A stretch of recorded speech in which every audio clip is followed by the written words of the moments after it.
আসসালামু আলাইকুম, আদাব, নমস্কার। Welcome back to my channel আমাদের রান্নাঘর। আমি আজকে আবারও বলতেছি, আমাদের চ্যানেল আসলে সরাসরি ইউটিউবে আমাদের রান্নাঘর নামে পাবেন, বাট আইটি টিপস অ্যান্ড ট্রিক্সের প্লে লিস্টে এটা আছে মূলত।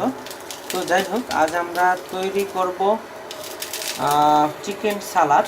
খুবই সোজা এবং অত্যন্ত পুষ্টিকর এবং উপাদেয় একটা খাবার। এ পর্যায়ে আমরা চুলায় একটা প্যান চড়িয়ে দিয়েছি।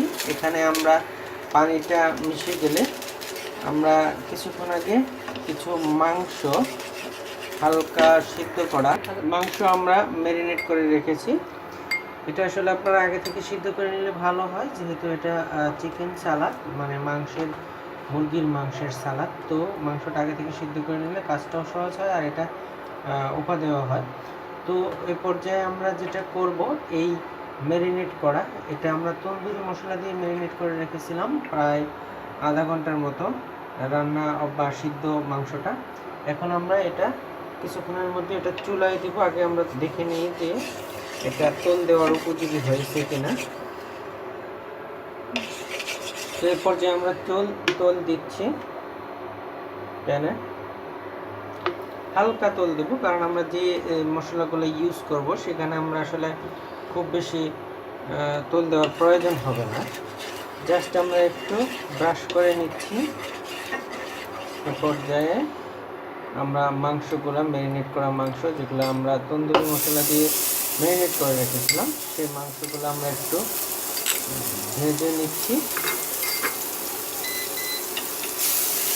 এটা অনেকের কাছে একটু নতুন জিনিস হতে পারে, তবে জাস্ট বিলিভ মি, আপনারা যদি এই রেসিপিটা বাসায় করে থাকেন বা যদি করেন আমাদের এই স্টেপগুলো ফলো করে, অবশ্যই আপনারা এর টেস্টটা উপভোগ করবেন এবং খুবই ভিন্ন স্বাদের এবং খুবই সুন্দর একটা রেসিপি চিকেন সালাদ।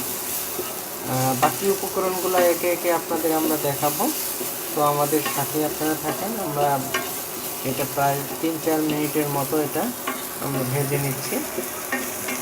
এখানে আসলে অল্প তেলই দিতে হবে, কারণ বেশি তেল দিলে পরে এটা সালাদের গুণাগুণটাও নষ্ট হয়ে যাবে। আর আমরা বাকি যে সালাদের উপকরণগুলো ইউজ করতেছি এগুলাতেও আমরা খুব বেশি বয়েল করব না, কারণ আমরা জানি সালাদের জিনিসগুলো কাঁচাই হয় এবং সালাদটা কাঁচাই খেতে হয়। তো আমাদের সাথেই থাকেন, বাকি উপকরণগুলো আমরা একে একে দিচ্ছি। আপনারা ভিডিওটা প্রথম থেকে শেষ পর্যন্ত অবশ্যই মনোযোগ সহকারে দেখতে থাকেন। তো এই পর্যায়ে আমাদের মাংসটা ভাজা হয়ে গেছে। আমরা দিচ্ছি হলো শসা, তারপর দিচ্ছি আমরা ক্যাপসিকাম। এটা লাল কালারের আমরা ক্যাপসিকাম কেটে রেখেছিলাম, এটা গ্রিন কালারের ক্যাপসিকাম। দেখতে খুবই সুন্দর লাগতেছে এবং অত্যন্ত পুষ্টিকর একটা রেসিপি। আমরা এখানে খুব বেশি এটা ভাজা ভাজা করবো না, কারণ এটা সালাদ সাধারণত সব উপকরণগুলো কাঁচাই থাকে।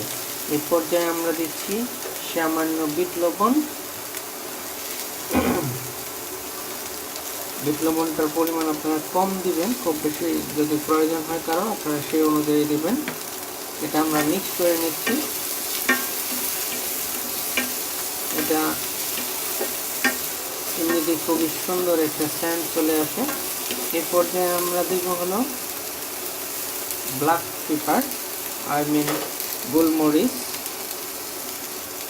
তো আমাদের রেসিপি কমপ্লিট। আমরা একটা সার্ভিং বলে উঠিয়ে আপনাদের দেখাচ্ছি।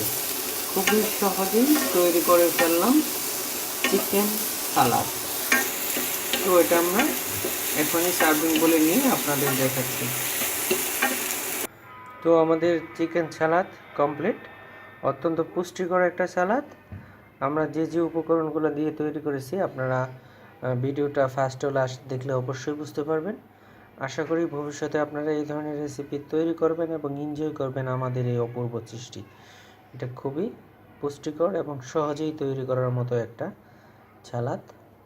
আমাদের এই ছোট্ট রেসিপিটা যদি আপনাদের ভালো লেগে থাকে, অবশ্যই ভবিষ্যতে এই ধরনের রেসিপি তৈরি করবেন। আমাদের ভিডিওকে সাপোর্ট করার জন্য লাইক, কমেন্ট, শেয়ার করবেন।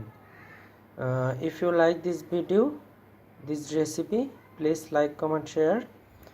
তো ধন্যবাদ সবাইকে।